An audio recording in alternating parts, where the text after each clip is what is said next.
final is still going to go out this coming Thursday because it's on Wednesday. Night, so same time that was previously announced. But you do get an extra week for your project. So let me see what else did I want to say. So the feedback that I got so we did a survey, if you remember, on Survey Monkey several weeks ago, and I went through all the results a while ago, and basically there's a lot of things that you guys like about the lecture that I'm keeping, and there's several things that people suggested to improve, and let me just go over that to just give you a heads up of what I did basically. So first, project-wise, some people said the first project was great, but the second part of the project was like open-ended, and yes, it is open-ended, and that's by design. So in some sense, that's just the way it is. Some people also, don't like to do implementation projects, and the truth is, I actually intended you to do an implementation project, but the truth is, yeah, you're going to get your hands dirty, you're going to have mud on your hands, bits of LVM stuck on your hands. It is true that will happen, but that's just the way it is. People complain about the readings, and so I've stopped doing them. We'll reevaluate for next time around how we'll do the readings. There was issues with how it was handing them in, and also just the relevance of the reading. The historical things, though, I do want to say the historical things, although not everybody appreciated them. Some of those things, you got to see where the historic perspective on things, because people 30 years ago were doing really, really cool stuff. So it's actually really kind of important to think about that. But I stopped doing that, and I'll kind of take it up again next time the course is offered, and kind of rethink it. The other thing is, also people asked about research. Like what about cutting edge research that's being done here, or things that are research that involve, we haven't talked much about research. So I'll actually give you at the end of today's lecture and my next lecture an overview of a project that's going on here that is very much compiler oriented, and in fact it's implemented using LVM, and it's actually it has performance characteristics to it, and it has compiler components to it, and it's also very hot because it's about security. So I'll talk more about that later today. But I just wanted to mention that I did read every single comment, and I appreciate the fact that for those of you who filled out. Some people didn't fill it out. If you didn't fill it out, by gosh, I hope you didn't have any, negative. It would be really unfair if you had negative comments and you didn't fill it out. So there's only so much, yeah. Okay. The next step is we're going to talk about RHS, Rep Score Gifts. One question about the project. Okay. About having the analysis, do we have to make the transformation as well? No. You don't do transformations. You don't use your analysis. The only thing you use your analysis for, so for constant prop and CSC, you'd be tempted to do transformations, but you don't have to do that. All you have to do is provide the results of the analysis. For point analysis, you'd be tempted to use those results to improve your other analyses, but you don't have to use that either, because, and I mentioned that last time, there's some subtleties there in doing that. And then the final thing is for the array bounds check, that you should, for the bounds analysis, you should provide some warnings. You should do some task that looks at the results of your range analysis and try to print out some warnings about indistinct out. What? No transformation, no. I thought last time you said that we should do all 4 analyses and at least one of the optimizations. No. No, I never said that. Did I say that? Yeah. So. What? So we chose one and. You chose one and you did it? Yeah, like we did constant prop optimizer, but so you're saying we should do the range one too? What? After class, like a week and a half ago. You did range. Wait, I didn't.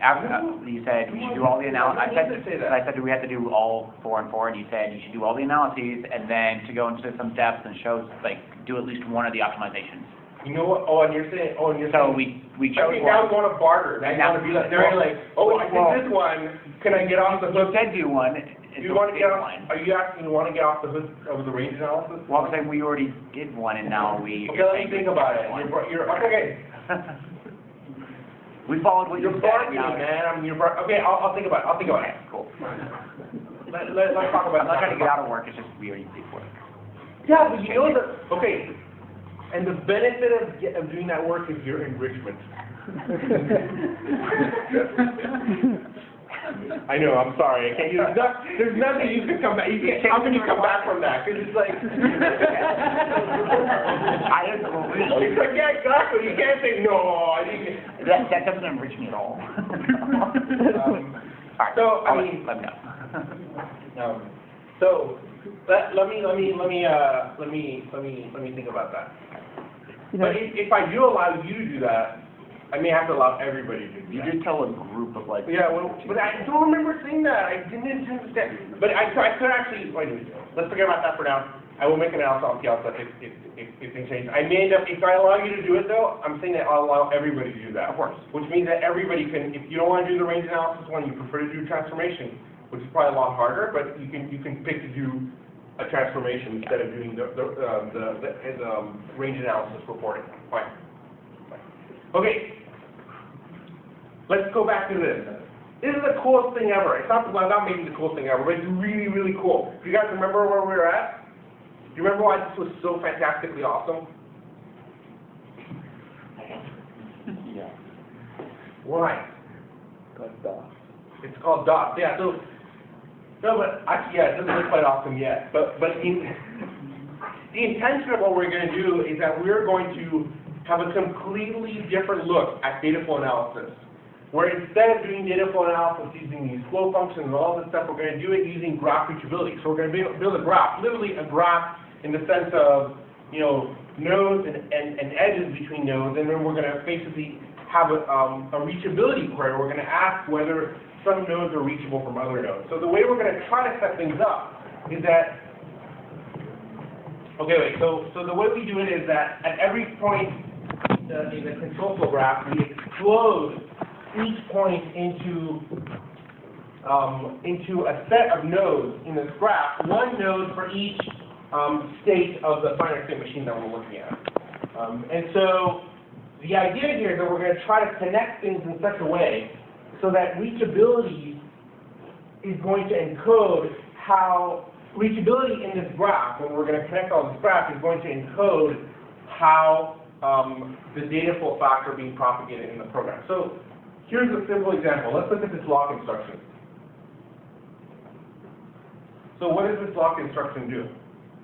Takes unlock into lock. It takes unlock and block. So what we'll do is, so it takes unlock and lock, so we'll add this edge here. That's an edge in this graph. I mean, you can think of it as a directed edge, but we'll just leave it undirected. But it really actually is directed. Okay, and what? And then lock or edge to error. Wait, lock goes to error? Lock to error and error to error. Okay, lock goes to error, and error goes to error. So now what this does is by actually connecting, okay, great, so we connect this, what about this unlock instruction? What does it do? Unlock or lock to lock. And the other two error. So this error goes to error, and then this goes to, wait, unlock goes to what? Lock goes to error. Right? So now, notice what happens is that once we connect it in this way, we put these two instructions together. Now what happens is if I look at this node here and I follow the path, it actually gets me, it really tells me that if I start in the unlock state here, I get to the unlock state there. Right? So, for example, if I want to say, just using these two statements, if I want to know, if I start at this program point in the unlock state, is it possible for me to reach the error state here? What I can do is I can do a query of reachability. I can say, is there a path from this node here to this node here? Right? And there isn't. If there were a path from this node to this node, then it would mean that I could start here in the unlock state and reach the error state here. But because there's no path from this node to this node, it means that if I start in the unlock state here, there is no error in these two statements. So do you see how by setting up this nodes and these edges in this way, we've encoded the idea of what state of the finite state machine we're in with we've encoded with a reachability query in this graph. Does that make sense? And so if we ask, is it possible to reach the error state if I start in the lock state here? And the answer is yes, definitely, because that this path gives you right to the error state. Okay. Cool. Now what? Probably do G. What? Probably do G. You probably want to do what? G.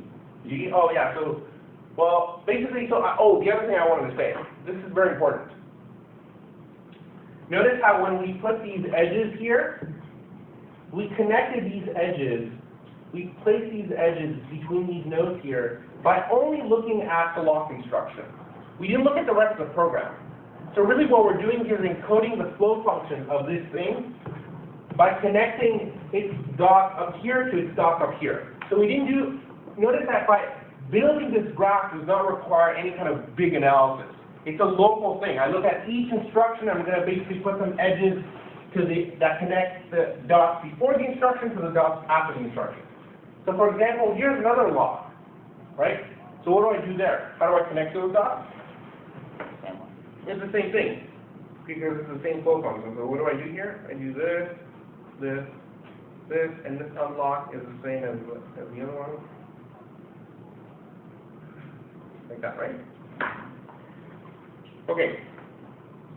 So if we look at how do we do merges? So notice that there's an if here, right? So there's an if. So first, how do we do if statements?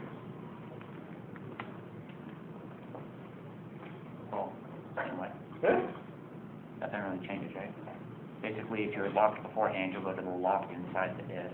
If you're unlocked beforehand, you'll go to the unlock. So, okay, if we're in the error state, we're going to be on the error state in both things. If we're in the lock state, we'll be in the lock state on both things. And if we're... Would you even include... Why do you include the, like, unlocked to unlocked inside the if? Because we're saying if is locked. Are you assuming we just don't know? Ooh.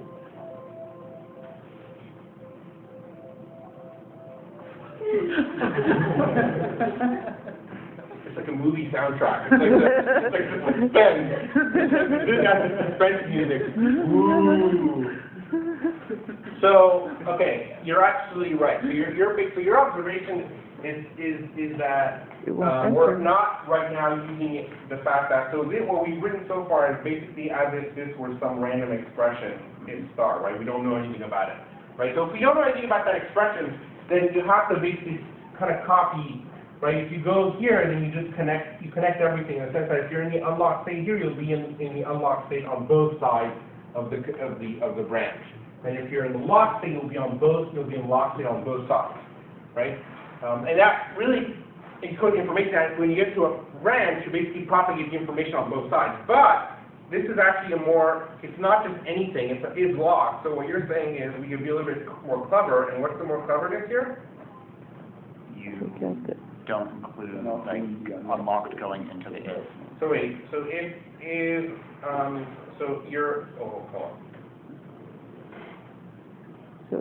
So if I'm in the unlocked state, which is here, then where do I go? Only to the Only else. to the I only go to the else. This is going to be really hard. Surgical precision, wow. You know, And then the locked also. I see, so the other one I have to do some surgical, this will be easier, I think. Like that, right? So this conditional here is a little bit more precise, so now we know that if somehow there's a path that gets us here, then we know that we can only reach here, we can't reach down here. Right? We can't reach in this thing. And that's a great thing, because basically if we had placed this thing here, it would mean that if we go to the unlocked thing, we go here, and then we immediately go to error. Right? So we're actually being a little bit more precise, and that's the whole intent of this is locked, is that it's not supposed to cause any errors. That's why it's there, to prevent you from going to the error state.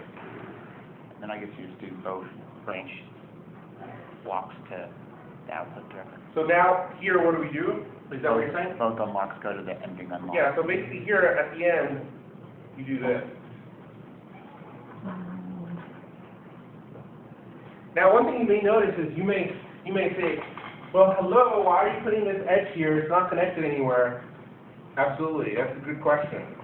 So the reason why, so what we're doing here is, remember, we're really just focusing, we're doing this one statement at a time, and every time we look at a statement, we systematically encode the flow function of that statement by adding edges to this graph. So what we did here is we looked at the merge, and when we looked at the merge, the way we do merges is it just takes the information from both sides and it just kind of puts them together. So if you were to come here in the unlock state, you would come in the unlock state. And the point is nobody connects here, but that's not, we're not looking at that. We're just systematically looking, and every merge statement is going to be handled the same way. And every is locked conditional will be handled in the same way. So we kind of look at everything and add some information. And so where is there another merge? There's another merge right here, right? So what is this gonna, what is that, if we do the merge there, what is that gonna cost? Yeah, so it's just gonna be the same thing. Right, that's the merge here. It's basically saying you either go down the path or this is the path that doesn't go through it, and you just merge the two. And it doesn't matter what gets connected to the rest of the thing, we're just kind of putting this locally. And so you can notice you can build this graph in whichever order you want. I could have put the merges before even doing the rest of it, and that would have been fine too. So I'm just building this kind of one little step at a time, one instruction at a time. So now that we've done all this stuff, what's left? So what is left now is what? Standard procedure. Right. So actually notice by the way that even in this stuff, it's actually, but you guys know, this is so cool. Look at how cool this is. Because like you start, if you look at this function g, and you want to ask, is it possible for g to ever reach the error state? Well, of course, if you start in the error state, is where the error state. But if you start g in something that's not the error state, is it possible for it to go to the error state? And if you look at the way we would encode this as a reachability query is to ask, is there a path from this node to the error node or from this node to the error node? And if you look at the paths, there isn't. Right? That's pretty cool. I mean, it's a fun kind of way to think about this, right? Okay. So what's left here is the inter-procedural stuff. So it's all the function calls. So how are we going to do function calls? So we are going to do function calls by actually adding edges that represent function calls. And so let me just, so this is just a cleaned up version of what we just did. Just because it's going to get messy, so I might as well clean this up first. So this is a cleaned up version of this. So now we're going to insert stuff. So which one do we want to do first? Oh my gosh, this is going to be crazy. G? Okay, G. So G, can you do summaries, or are you saying you're going to do actually into that function's graph? Yeah, no, I'm going to do it into that function's graph. Okay. Whoa. So you could, well, eventually. So actually, when you I'm not going to. Let's not talk about summaries for now. Let's just focus on how we're going to include this as a graph. So what does it mean here? So so it's like what you're saying is, are we going to kind of encode this kind of summary here, which represents how, and no, we're not. What we're going to do is we're going to encode it as literally a call to G. So where does G, so let me do it as follows. I'm going to use a different color. Let me use orange. So what we really want to do is we want to connect, so this is a call, and so these nodes here basically need to connect to G, right? So there's a G here, right? And this is an information superhighway. It's like a bus. I mean, it's just a set of wires that go there. I mean, otherwise they're individual. It would just be horrible if I did individual wires. But you get the point, right? It's like they all come together and they come out there. And now what happens is when we're done with G, what happens here? So G's going to go back, so we can, again, where's G? Cool. We can assume unlock goes to unlocked here. What? It's not like a join or something. Yeah, it's not a join, that's the point. Yeah. Unlock goes to unlock. It's really, I don't know what the right, it's a bus. It's literally a bus with three wires that are separate. that are separate, and they all connect. So this connects to this connects to that, and then, so this is just there's 3 edges connecting these things. Okay, so that's orange, and then what are we going to do? Let's do green first. Okay, this is call to F. Should we do the call to F? Do the G. You want to do this call to G? You want to do this call to G first? Okay.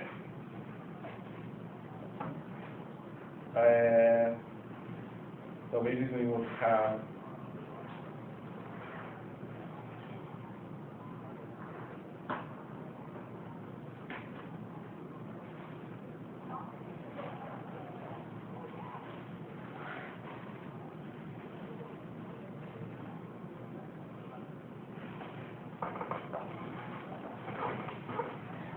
cool.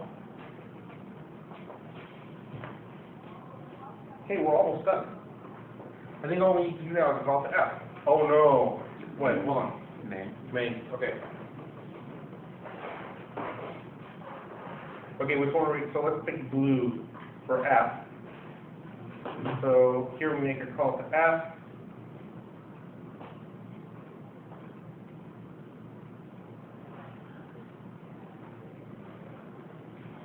And then the return from F. Whoa, this is going to be nasty. That's okay.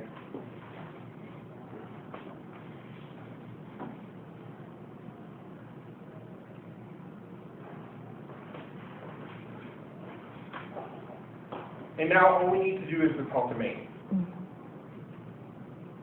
Do that in purple. How am I going to do the call to main? Well, I don't want to do it. Let's do it here.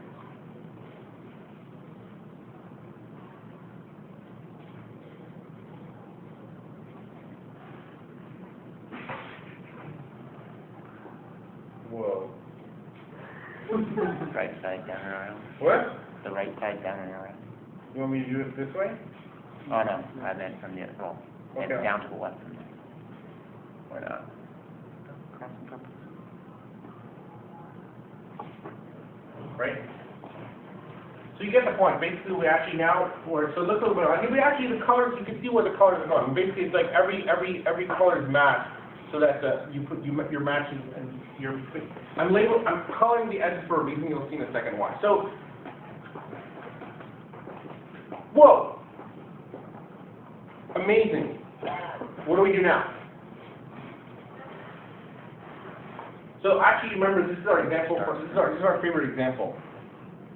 And our favorite example does it. Okay, actually, no. Before we get to that, what do we do now? If we want to know, we start in the unlock state here, and we want to know, is there a way to get to the error state here? Right. So we got to know, is there a path from here to here in this graph? DFS. There is what? I said DFS. DFS. Okay, so we can. It doesn't matter actually. You can do DFS. You can do breadth first search. You can do any kind of search. Any kind of search. What if we do that? And you have your answer. Then what? You have your answer. I know what is the answer. Oh, no, there's no one. What? Are you sure? 94%. Because if it did, then this isn't as correct as the other models. Well, it's not. Wait, hold on. Your reasoning is My reasoning is that you're showing this to us because it's a good model. Otherwise, if we could go from unlock to error Okay. for a correct That's program. a reasonable assumption to make.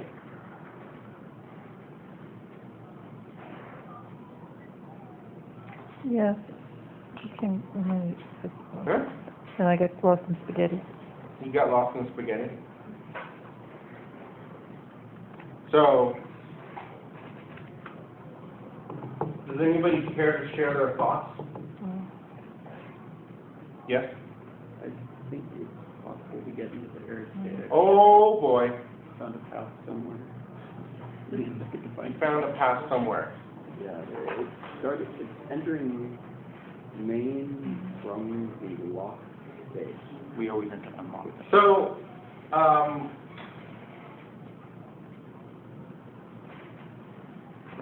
Right, so, what? Don't we always enter it unlocked, you said? What's that? Didn't you say we always enter main unlocked? Yeah, we always enter Or at main. least to initially start the program? Huh? Sorry. Yeah. Yeah, of course, we start in unlock. But it could be the case that you go through some path, you eventually come back out here in the lock space. Ha. No? You are really sure about this? How many you want to bet? $1. Oh, man, come on. Okay, I'm not, you already have you the don't really answer. buy that. What? You already have the answer, I don't. I mean, G, the only way to exit G with the error state is if you start in the error state. Based on that, then F. Yeah, but hold on a second. Okay. Hold on. So yeah, the error's not gonna be in G. We all agree on that. We're not gonna get, but let's see what happens. So if we just follow the edges and ignore all the colors, right?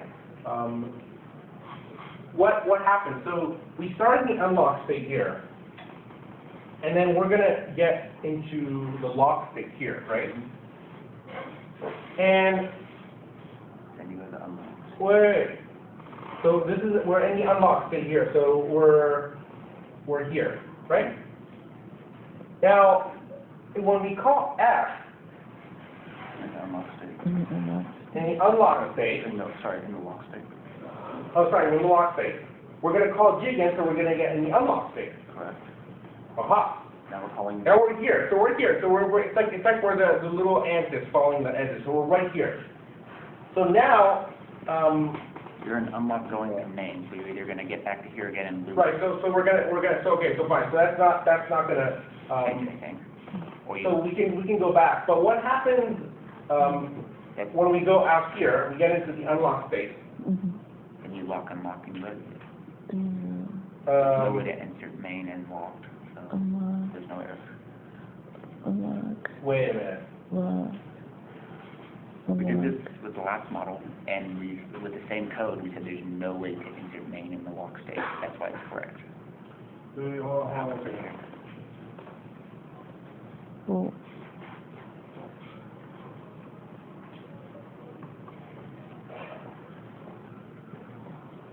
I'm blanking out. So, if we go back, let's go back for a second to our previous way of doing things, which is the context-insensitive approach of doing data flow analysis. Okay, so context-insensitive, where we kind of merge all the context together. Would our analysis be able to succeed on this example, where we're context-insensitive?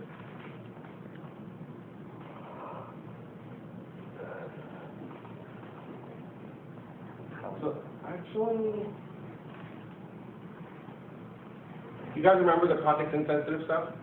That's where basically you kind of merge all the set of states that come at a particular point. So you kind of merge them all together. So there's not going to be an error in here, but F. Right, then you could have an error because GL that insert, you go in with G or Okay. UL and come out with UL, so you don't know which one you're in, you could get to an error. Right.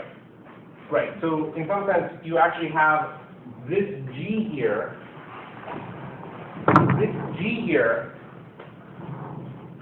could possibly come out in the unlock state. In context. Right, in context sensitive. So the question is, can it happen in this case as well? No. Why? Because this is the same as context sensitive. Right. It's not, but it's not because we're not forced to follow, so we can actually, If you go so inductively, it's possible, what? do you go like by induction or something, you can prove it by saying like you insert main initially, unlock it. You're always going to call that first G which locks it. F will always call G to unlock it. And then you may or may not reinsert main, either way you're unlocked. When you return from Right, main, so there's always exactly 2 toggles in main after F. okay, I would have to look back, I guess maybe you're right, I would have to, I'm blanking out on what. Or put another way, this is Start context unlock. sensitive because we have reachability on G. Where the only reason we had the error before is context insensitive. Yeah, but the reason why I don't buy that is this. It's possible for me to go here This was why I asked if, go into the unlock state here, come out here, get into the lock state here, yes. and then come out through here. Wait, And I'm in the lock state. the start main unlocked, then G locks it, then F Oh, unlocks you're it. not, I said these are just edges. I mean, they're just that's edges. meant by ignoring colors. Wait, but, That's what I meant by ignoring colors. They're just edges in the graph. So I can basically go down in the unlock state here. So you have to keep, I go to the unlock here, this brings me to lock here, and I come out on the green one because the green edges are just as nice as the blue edges, the orange edges. So I come out here in the unlock state, sorry, in the lock state. Right? Right. Did everybody see this path? No. Should I do it again? yeah, Okay, I'll do it again. quickly. Quickly. you're saying. I'm in the unlock state here. I'm going to follow, so this unlock, I'm going to follow the orange path, which is going to get me to unlock. Then I go down here, I get to the lock thing, Yeah. and here I have a choice. I can keep on following down the orange thing, but I can go to the green. So I say, aha, I want to go down the green. I go down the green gets me to the lock thing, and now, I basically go here, and now, I'm now calling main and lock. So now I go back here, and now I'm in lock, at the beginning of main. Okay? And if you follow the path of lock at the beginning of main, you can actually, because G toggles, there's a correct path, there's a path that will get me to unlock here. Mm-hmm. And once you're in unlock here, because there's a path that toggles it in G here, and you'll get to lock here, And then error. and then you get to error. Okay, does everybody see that path? Okay, now that path, if we just do depth first search, or breadth first search, we are going to find this path that leads us to the error state. And the reason why that's the case is because we're ignoring the colors, we're ignoring essentially the context sensitivity. And so if we just do breadth first search, it's equivalent to, or depth first search, just plain reachability, it's equivalent to the context insensitive version of our analysis before. However, what we want to do is we want to be a little more clever, and we want to not to consider the colors. So what is it that we want to do now? So now it's not just plain reachability, it's a more complicated version of reachability. So what is that version of reachability? Does anybody can someone explain to me? So previously I said, if you find a path from U to error, or from U to any error node, if I can find a path from this U to any error node, you found an error. Now, some of those paths are not going to be valid. As we just found a path that wasn't really a valid path. So how do we now refine that to say we want a path from U to error, but that path has to be valid. It has to have additional constraints on it. What are those additional constraints? The return from a function has to go to the calling site. Yeah, so you have to have this matching calls and returns. Yeah. That's what we want to say. Matching calls and returns. How do we formalize that? So that's what we want to do. We want to basically say that we want to have matching calls and returns. So there's any replace the calls with like summary nodes depending like sensitive to the input. Right. So there is one way to do this, which is very operational in nature, which is what you're describing. You what you can do is, in some sense, you can actually, and this is actually the way that these solvers work in practice, is that you actually can kind of create this. You basically figure out the connectivity of these three nodes to these three nodes. Then that'll give you, basically for G, it'll basically give you this, right? It'll tell you, what is it going to tell you? You have, what is the connectivity? If you start in U, it's basically this, right? And once you figure out the connectivity of G, you take that and you copy it over here, and you copy it over wherever G is called from. Right, it's called here, it's called there, and so you kind of create these summaries and then you copy them over to the places so that then you don't have this problem where you can go into one way and you get the other way. Now, yeah? How would that work with something like F and main though?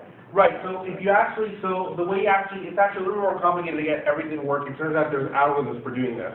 Similar like worklist, something where It is a workless algorithm. And you can actually do it, really what you do is you basically, whenever you figure out a connectivity to anything from the beginning of a function to the end of a function, we usually go to all the call sites, and you just copy over that connectivity over there. And whenever you get to a call, you never literally go down all the export. What you do is, whenever you get to a call, like you get to a call like F, you don't actually directly go to F and do connectivity there. What you do is you say, oh, I reached U, so then you kind of do a reachability from U until you reach the end of until you reach the end of F, and then you copy that summary over here, and then you continue your analysis there. But let me just, so that's one way to look at it, and that's kind of an interesting way to do it, and there's algorithms for this freedom. But there's actually another way to look at this, which is actually really fascinating and very cool and really interesting. So, what we can do is, if you look at these calls and returns, you can actually label them with symbols. So, for example, I can label this thing with an open bracket this way, and this thing with a closed bracket. And then I can take, the blue ones and put a different kind of bracket. For example, I'll put this one open this bracket and close this bracket. Right, so these are square brackets, and you can do curly brackets. And then after curly brackets, what do you do? Dots. Angle brackets, and after angle brackets, what do you do? Double angle. Double angle, and then what do you do? Chevrons. Chevrons. Okay. And at some point, you get sick of it, and you just start numbering them, right? So you're just going to say, look, I'm just going to say I'll have a set of brackets, like basically I'll just do, I'll just have an infinite supply of these things where I can just subscript them with numbers. So, but you can think of them as, the idea of these things is they're kind of different shapes, and they only match. The closing one only matches, the number is matched, right? In the same way that the idea here with the square ones is that you can have this, but if you have this, that's not a matched bracket thing. It's a weird thing. So now what do we want? If we take a path from unlock, from the beginning here to any other node, and we read off the symbols on that path, right? So we just go down the path and read off the symbols. What do we want those symbols to look like? Numerical order? Well, what do we want them to do, right? So, does anybody have any idea? No, what? I'm not following what you mean by where you want them. Yeah. You want them to balance. You want them to match up, right? If we read off if we start at U and we just take another node in this graph and we find a path between U and that other node, we want that path to have balanced brackets or matched brackets. So we want this, for example, to be a valid path. This would be a valid path. But if we read off the thing and we get something like this, then that would represent going into one call site and coming out to another, right? Because each one of these things represents a different call site. So this would basically mean going into one call site and returning in the other. And so actually,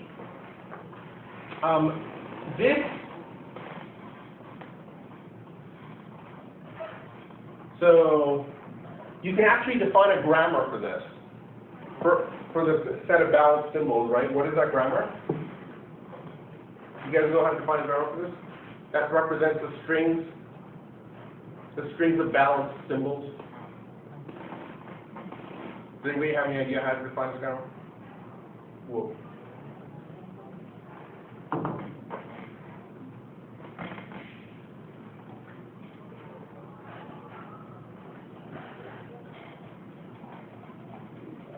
G is bracket type, G n bracket type. So bracket type I, Yeah. followed by some G, followed by the closed bracket of the same I. Yeah. And then we also want the empty string. So this is the grammar of strings that have balanced symbols. And it turns out, so now actually, so this is a context-free grammar. Okay, this is a context-free grammar. And it turns out that now what we want to do is we want to find a path from the unlocked state to error, such that when we read the symbols on that path, we actually, the symbols, the string that you get out of reading all the symbols, belongs to this grammar. Does that make sense? Now, when you think about that, you'd be like, okay, so what's the point of this? The point of this is that theoreticians, when they hear this, they're like, okay, well, this is actually a very well-known problem. It turns out it's called context-free language reachability. So there's actually this CFL reachability, which is a twist on normal reachability, that actually has is a well-known kind of algorithmic question of, and given a graph, and given a grammar, and given labelings on the edges of the graph, what you want to do is decide whether there is a path between any two given nodes that matches this language. And of course, I mean, you can always, one way to do it is just do the brute force approach of just finding the paths and then checking for CSL reachability. That's just checking for whether it's part of the grammar. But there's actually more efficient algorithms. In fact, there's a recent breakthrough which actually showed that this thing is actually, you can do it in order n cubed, where n is the size of the graph. So there's actually kind of theoretical work that people do on how to make this kind of thing fast, CFL reachability. Why couldn't they just use like a stack or something? When you push to the stack, when you enter the function, when you're going to exit pop, and you know which one to take. Well, it's not, I mean, the issue is that it's not that, I mean, you want to do that whole, I mean, but you have to combine it with the whole search, right? I mean, just in your search, if you're exiting a function. Hold on. So CFL reachability is not just for this, it's for any context-free grammar, right? I mean, CFL reachability, this is a really simple grammar.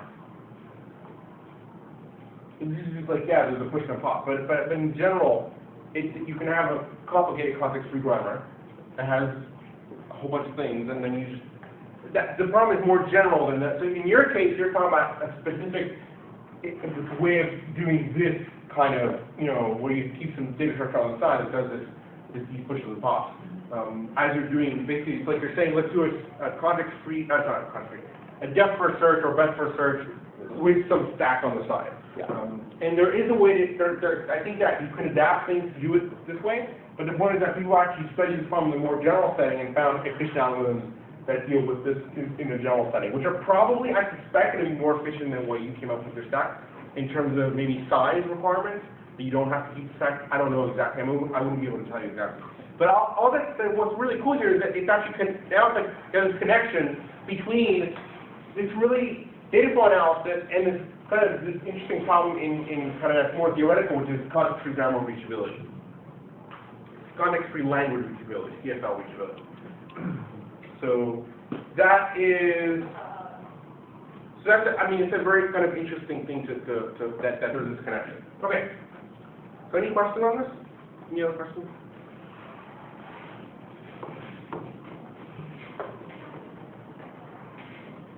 Okay, cool. Oh, actually, no, you didn't fully get the grammar. It's actually not quite. You actually want this too. Like, if you do this, then you don't allow calls to happen. This would not. If you just did what we did on the 3 side, you wouldn't allow sequences of calls, right? You would just only allow nesting. You wouldn't allow to do a call followed by another call. So you definitely want that. Okay. Cool. Okay, let's talk about one last thing. So this is the last thing we'll talk about in terms of inter-procedural analysis. So there's this other concept which is called specialization. It's another approach to kind of handling inter-procedural stuff. The specialization, the idea is that you actually create specialized versions of each function, of a given function. And so here's an example that actually shows what the issue is with just the way we've been doing inter-procedural analysis.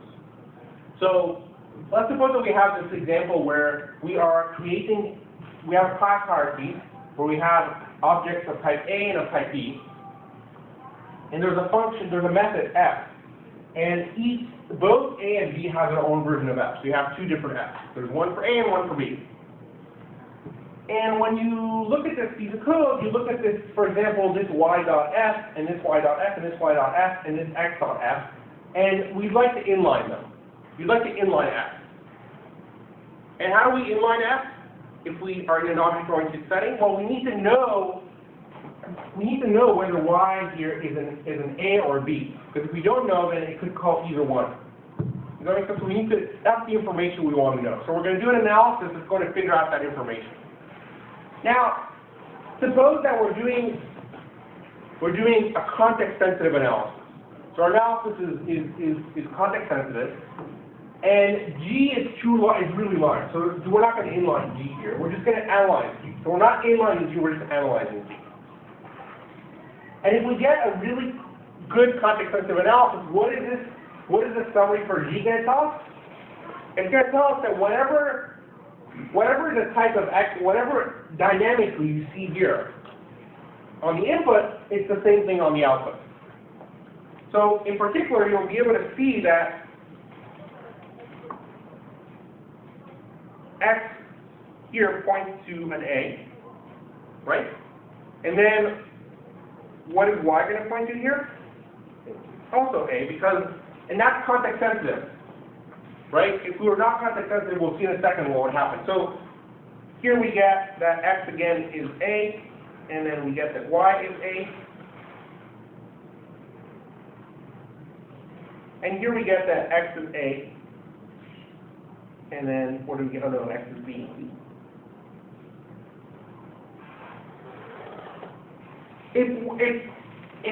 If our analysis were context insensitive, what would happen? X goes to A, Y goes to AB.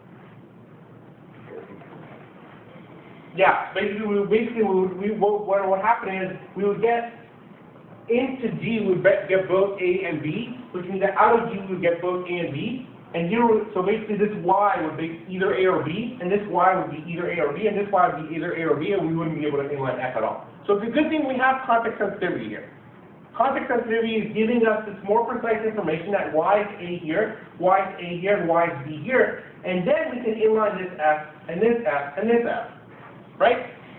Does that make sense? We can inline those F's. Any questions on that? When we do context sensitivity, we get the precise information for Y in the caller. So in main, we're getting this information. But what happens in G?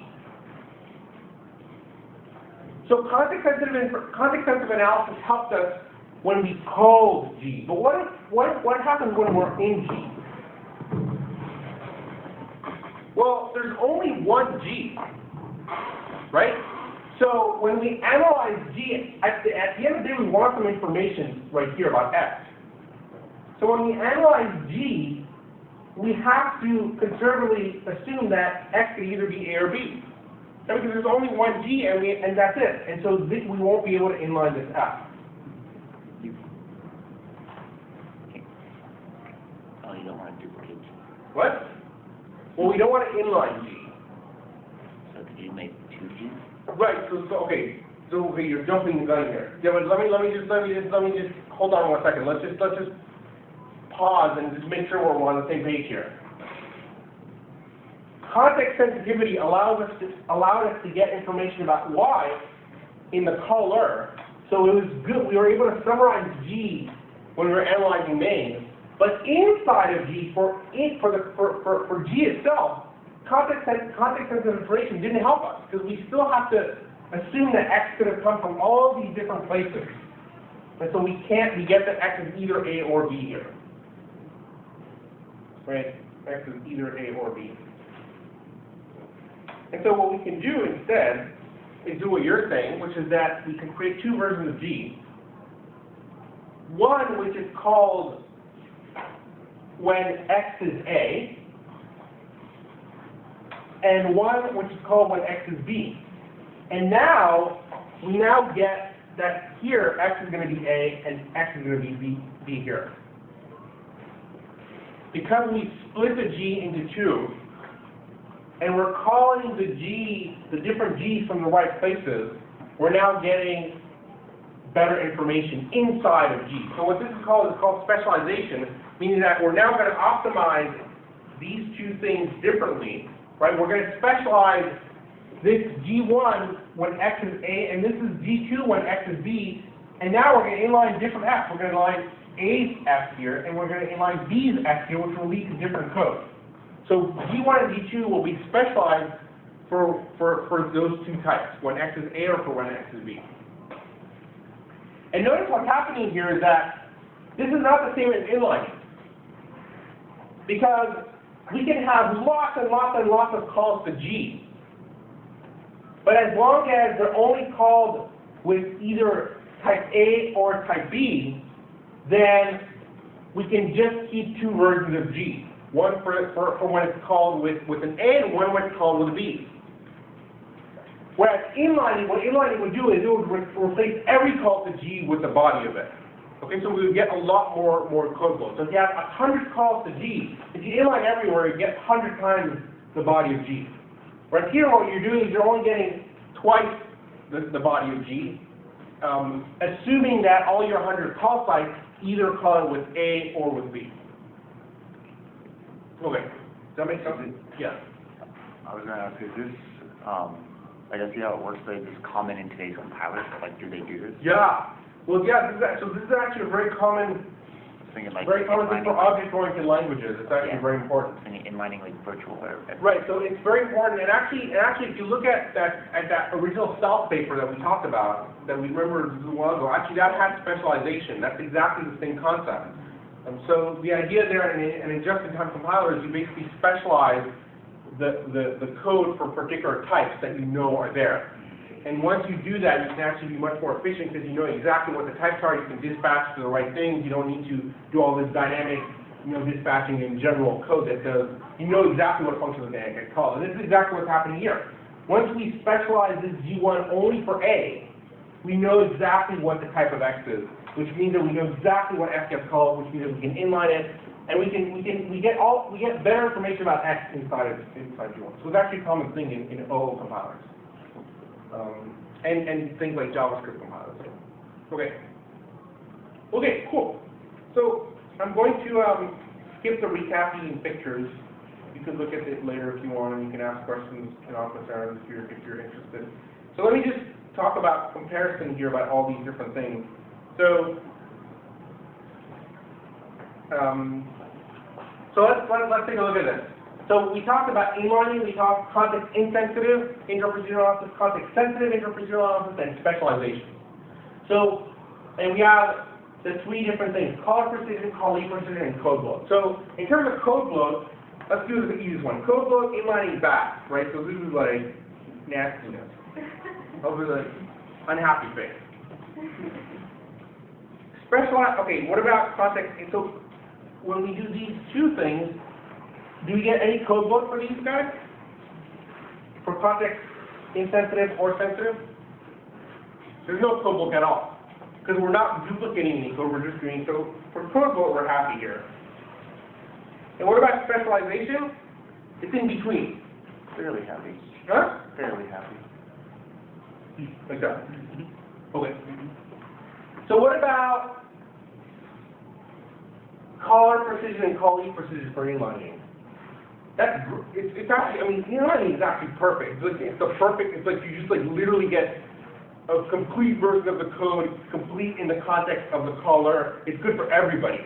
Like the caller, you have to see exactly the full code of the caller. It's just the best you can get in terms of this stuff. But the problem is you get code bloat. So here you're super happy with listening, but the code bloat just kills you. Okay, what about these two things? Context insensitive is bad for the caller precision. So context insensitive is bad for the caller precision because when you do the problem is when you're in a caller and you call something, you want to basically be able to, you get bad information You have back. precision and you're losing it. Yeah, you're losing it. You're totally losing it, whereas context sensitive regains that. And specialization regains that too. Well, I mean, it basically, it keeps it maintains there. it, yeah. It keeps it maintains it. So, okay, what about calling precision? This is inside the thing you're calling. Specialization is good. Specialization is the only one that's good, and the other ones, I mean, the other ones don't help you at all, right? That's the thing. It's like, context, these things don't, the context insensitive or sensitive are all about figuring out the caller, but in the callee, you only have one version of a callee. So you have to merge all the information from everybody that's calling you. So you're actually, unless you inline things and you get a specialized version of the code plugged into the context, you only have one version of the code, so you're quite unhappy here. Now notice that these are all trade-offs. It's all about trade-offs. There's no universal happiness here. Specialization's not happy. What? No one's unhappy. No one's unhappy? Specialization. Yeah, specialization is, I guess, But nobody's sad. nobody's sad. Well, that's Can't make everybody happy. Let me see if that's yeah, nobody's sad. Well, nobody's sad in these things either. You don't have any, oh, you do have one side. So, I think the point here is that the key is to get that, basically you want to try to get the happiness where you can get it. And so Today's lesson. What that's saying. So basically if you can do some inlining, you actually get these things, but you can't do it everywhere. So eventually you get hit by code books, that'll limit what you can do. So in some sense, but it shows you that really what you need to do is, it's not a silver bullet. You don't have everything, everything's perfect. Except there's one thing, which is that you'll notice that context sensitive looks this one looks universally better than this one, right? It's like, it's clearly an improvement, and the reason is that it looks clearly better, even though in fact, even that's a trade-off, is that I haven't showed you runtime. There's also runtime is another issue. And so in this case, context sensitive is much more expensive to run, and to make it scale to large programs in the context sensitive. So, okay, cool. Okay, we talked about all these things. This is a summary of everything we've done for interprocedural analysis, and there's a whole bunch of cutting edge research. I mean, a lot of what the problems are with interprocedural stuff is making it scale. Making it scale is not easy. There's a lot of, people are looking at a lot of ways of making, context sensitive analysis scale, for example. There's also things that look at languages like Haskell, or functional languages where now all of a sudden you pass functions around. So when you do interprocedural analysis, it's kind of another level of complexity because you don't even have everything we've done here is like you had the call graph. Now it's like everything's first order functions that are passed around. It gets even nastier. So, okay. Any questions on interprocedural analysis before we wrap up?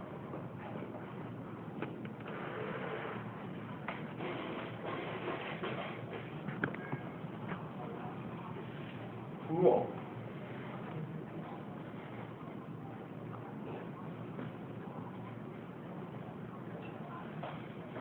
You guys sure? No more questions? Yes. I mean, it has nothing to do with interprocedural analysis, but I remember in one of the papers that we read before, there was a mention of shape analysis. What exactly do you do on shape analysis? What is shape analysis? So shape analysis is a basically very fancy version of point analysis that figures out the shape of the heap. It usually figures out things like, oh, this is a linked list that's acyclic, or it's a tree, it's an acyclic tree, so it figures out things about whether it's cyclic or not, or is this a cyclic graph versus an acyclic tree.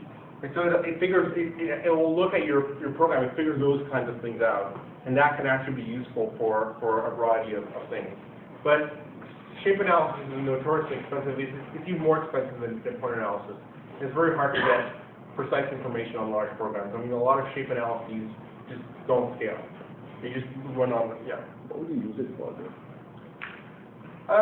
So, I mean, if you want to prove complicated properties about list manipulations, for example, it could be useful to know that you don't have cycles. So it's a null-terminated list that doesn't have cycles. You may, what? Garbage collection type things. You want to make Yeah, I mean, so if you don't, that's true. So if you know that there's no cycles, you can implement a more efficient garbage collection because you don't have to, you could just do reference counting and it'll work. So that's actually a good point. You can optimize things that way. But it's not, it's something that hasn't really caught on in a big way. It's not like common production compilers don't really do this because it's too expensive to do. Okay, so now what I want to do next is I want to talk about some research. So I want to tell you about some research that has to do with security, compilers, and performance optimizations. And so let's just this is kind of to give you an example of the kinds of things that you can do that are interesting with the kind of technology that we talked about in this class. Okay. So this is a model of the internet, which is basically that there is some server out there and there's your computer with a browser on it, and the server sends you information to your browser. Now, you may not know this, but your browser is full of bugs. And what happens when your browser is buggy? You know what happens? Many bad, what, nothing? Very little that we may recognize. It could crash. No. Yeah, Or, if you're lucky, let me it'll rephrase, we're more likely not to notice anything than notice something. We still use the internet. Oh yeah, well that is true. You probably will not notice immediately that your computer is taken over. But what happens if your browser is buggy is that you actually have security exploits where the attacker can actually send you some special piece of information that will make your browser. I mean, die is a good. If your browser dies, you're lucky. The worst thing is that the attacker installs some piece of software on your computer which does a lot of different things. For example, keep track of your keyboard input, get passwords on your bank accounts, use your computer for sending spam, et cetera, et cetera. So there's a variety of reasons, and actually this is there's huge incentives to do this because browsers all vulnerable, and if you find a vulnerability in a browser that nobody knows about, you can, if you want, make a lot of money off of it by selling it on the black market. Because there's these kind of what are called zero-day vulnerabilities sell for a lot of money. So that's the state of So how does these attacks happen, right? How can someone take over your entire browser? So the way that it's traditionally happened is with something called control flow hijacking. So the idea is that you basically send some special input to the program that leads the program to jump to some other place than it's supposed to. So what's the most common version of this? Buffer overflow. People know how this works? Who knows how it works? You know how it works? Can you tell us? No. I should say, does anybody know how it works and is willing to tell us how it works? Go. You're talking about the simple buffer overflow, or like something like a return on programming? No, simple. Let's talk about simple. On the stack, buffer overflow on the stack. So, generally, if you have like some sort of local variable, or if you have a buffer on the stack, and if you perform some operations like, let's say, a string copy which is not bound, it's possible for an attacker to overflow that buffer and override the return address on the stack. Or, and then you could insert a payload which could call libc functions, or you could insert shellcode which could do other things. Right. So the simplest version of this is as you said, you have a stack, you have a buffer on the stack, and you have some kind of manipulation of that buffer that loops over the context or something, and the user provides you some input that is much larger, let's say, than that buffer, and you try to copy into it. That overrides the buffer, and when you override the buffer, you're going to start overriding parts of your stack. And when you start overriding parts of your stack, you're actually going to override the return address.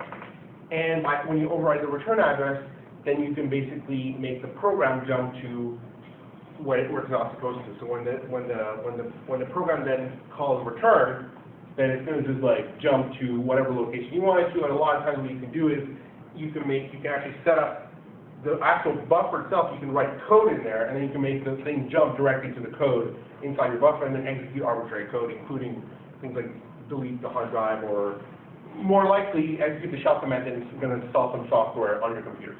Okay? So, okay, that's the kind of stuff that happens. And that's, so this, and you know, people, so this is well studied. This has been known, this is like, people have known this for a long time. This is not like it's, okay. People have developed all kinds of, you know, it's like an arms race, because people have developed various kinds of tools to help prevent these things from happening, including tools that do static analysis to check whether or not you guys are going to do such a tool, right? In your project.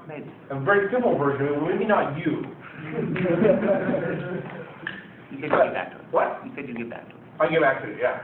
But the point is that people have developed a lot of different tools for mitigating these kind of things. Now, the attackers came back, and there's actually a new frontier of attacks happening now, which are different from these things, and they're called V-table hijacking. So V-tables are virtual method tables in C++, and I'll show you an example of what this is. So these are not buffer overflow attacks. They're a different kind of attack that takes over the control over your program. Has anybody heard of these things, V-table hijacking? The V-tables. You heard of V-tables without a hijacking part. Put a gun point to the V-table and you're like, let's go.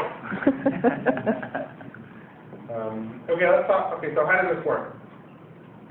So let's talk about V-tables first. So virtual method tables. So this is a mechanism in C++, and in actually not just C++, pretty much any OO language that you can think of. This is how they implement virtual method calls efficiently.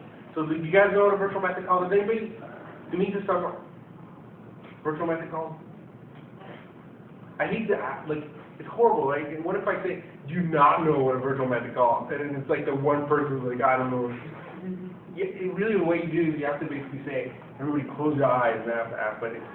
So, virtual methods, basically you call a method, and the actual thing that gets called depends on the runtime type of the object that you're calling it on. That's the key thing, is you get this dynamic dispatch. And so, if you look at this example here where we have a class C, and an instance of it, this X will actually point to an object on the heap, and it'll have this field, but it'll also have, before the field, it'll have a virtual method pointer. And the reason why it has a virtual method pointer is because this class C has virtual methods. It has a foo and a bar. And what this virtual method pointer points to is that it actually points to a table that actually gives us implementations of foo and bar for that instance. So for this X, we look up the virtual method table, we'll get the foo for this X and the bar for this X. And this X looks like C, but if there's a subtype of C that has other implementations, and you create an instance of that, it'll point to a different virtual method pointer. Or, yeah, virtual method table. And so what you have is you basically have a virtual method table for each class that you declare in your C++ program. Okay, does it make sense? Any questions on this? Okay. So when you do a virtual method call, here's how it works. This is what it looks like. Oh my gosh. Oh, cool. There's lots of stars. It's full of stars. What? What's the +0 for? Whoa. Why is there +0? Hold on a second. Can we just like not, let's go with this thing first. What does this thing do? So if you ignore this bizarre, this is just a cap. It's really just dereferencing this thing and getting to this value here, which is now a pointer to an array. So why is this? So here, what we're doing, what is this VPTR plus 0 star? This is actually the same as you're saying. it's the same as VPTR of 0. Right. So why are we doing, where's the 0 coming from? Yes. Why? Quick, who wants to answer? Foo is the first index function. Yeah, foo is the first function, it's the 0th function here. If we were calling bar, this would be 1. And we know, the compiler knows when it compiles, it's going to know all the layout of the virtual method table. And so it's going to know that this is foo, and it's going to know that this is at location 0. If we're calling bar, it would be at location 1. Yes?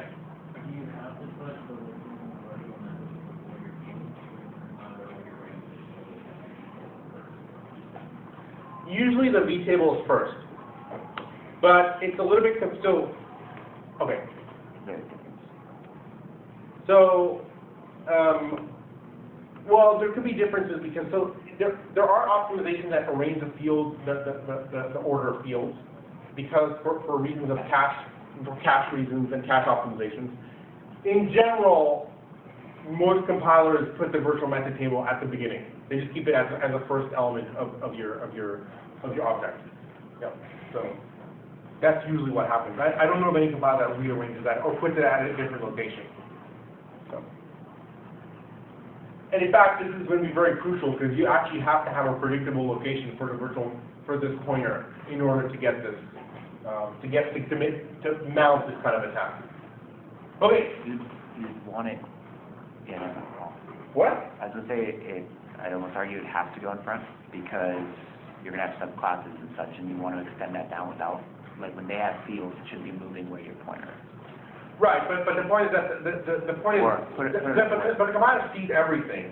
It sees all the subclasses, so it could actually still rearrange and kind of do the right thing. In a sense, like if you're doing a parent function. No, right. It doesn't matter. It doesn't matter. I mean, the point is, what you're saying is, this is actually true, which is nice, is that basically once it's at the first location, it's going to be valid for all subclasses. It's not going to move around. Even with subclasses, when you add things, you're going to add fields afterwards, so it's kind of a nice, predictable location. Wait, what, does that make sense? The virtual method table. So when you do the call, okay, so we just talked about this, you get, so what happens, you extract, this is just getting the 0th element of this array, and then you call the function. Now, the way V-table hijacking works is that you actually exploit the program to override this value, well, not override, I shouldn't say that. Well, actually, yeah, let's just say override. Overwrite this virtual method table with something that is a fake virtual method table, or a pointer to a fake virtual method table. And what happens now is that if you do this, dereference, you're actually going to go to the fake table, and then that fake table is then going to basically point to arbitrary code, and then when you call the F, you will call the attacker control code. So how would you override that? I'm going to show this in a second. This is the last I'm going to show. And then after that, I'm going to show it to you again next time, just to remind you. Because I'm going to go through it. Let me show you a very common way to take advantage, to do this kind of stuff is through something called use after, so basically to exploit a use after free bug. What is a use after free bug? It's basically when you free an object, and then you use it after it's free. So here's an example of some code where you create an X, you call foo, and then you delete X. Okay? So this is what it's going to look like at runtime. X is going to point to this object that's going to have the virtual method table and then the fields here. Does it make sense so far? Then we delete X. So now when you delete this, the memory manager is going to reclaim this memory right here and possibly reuse it later on. That's what the whole point of free is. So then later on, oh no. Wait, I can't, oh man. Wait, I lost my, let me hope this works. Yes. So now he creates this other object, D, and let's assume that the memory manager is going to choose this memory location to reuse because it's free now. And so it's going to place that D right there, and let's assume that this D does not contain virtual methods. Instead, this D contains an array of 2 elements. An array called buff. So it does not contain virtual methods. And if this D doesn't contain virtual method, it doesn't need a virtual method table, so the compiler does not allocate a virtual method table for it. And so now we just have a buffer where buff 0 is the first element of that memory block. And now, let's suppose that there's this instruction that says, why our buff 0 equals input. So this input is controlled by someone who provides input. Okay, so now that's corrupted, and this is the key step, is that now, if you now accidentally, this is a bug in your program, you accidentally call foo on X, this X was deleted, but somehow you delete it, and then later on you basically call foo. Now what you're going to do is, you're going to call foo, you're going to look up X here, and this is going to be the virtual method table for it. And so this is going to, you're going to use this corrupted, essentially corrupted V table. And of course, this is a very simple example, but actually this happens for real. Like, you can find exploits in Chrome like this, where this is not all straight line code. It's obviously very complicated code where basically you can have, based on the attacker makes requests. So the first request it makes deletes this X. The next request it makes allocates a whole bunch of objects that the attacker kind of controls some of the input. And then another request is made, and then somehow there's a bug in the code that basically makes this call to foo through this dangling pointer, this pointer that was deleted. Okay. So it turns out that these attacks you can actually mount for real. Yes. How are you able to be how do you reproduce these attacks? Because by the look at it, it completely depends on the chance that something was free to be used for another buffer. Oh no, because a lot of these memory allocators are predictable, and the point is that you have to basically make requests in a predictable way. I mean, basically, if you force this request, which causes a delete, then you force this input, and then you force this thing. I mean, the memory manager is relatively predictable, unless it's randomized. If it's predictable, then you can actually, by making requests to the browser, basically you think about it this way, you're some JavaScript code, and you call an API to the browser, let's say, get me something. Right? You call that API, and that creates this code which deletes the X. You call this other API call with some input, and that's going to run this code, which allocates some objects and sets the value. And you call this other API, which basically causes a bug and makes this call. So now if you have this JavaScript code that calls these three API things exactly in that sequence with the right input, then you basically call it to crash. Isn't it easier to do a heap overflow if possible? A heap overflow. Like if you had Right, so you could do, it turns out that heap overflows are actually non-trivial to do. They're actually, yeah, sure. So another way to do it is do a heap overflow. You're absolutely right. So yeah, a heap overflow, but You have to know where to go on the heap. Yeah, I mean, it's actually, You're starting at the object boundary. it's a little bit harder because then you have to kind of, I mean, yes, if you do a heap overflow, that's another way to do it. Absolutely. But it turns out that recently, the attacks that have done V-table hijacking have mostly been doing it using use after free bucks, explaining these kind of bugs. But you're right that you can, if you do a heap overflow, you can also get that kind of, you can basically do this kind of attack. So, okay, next time we're going to talk about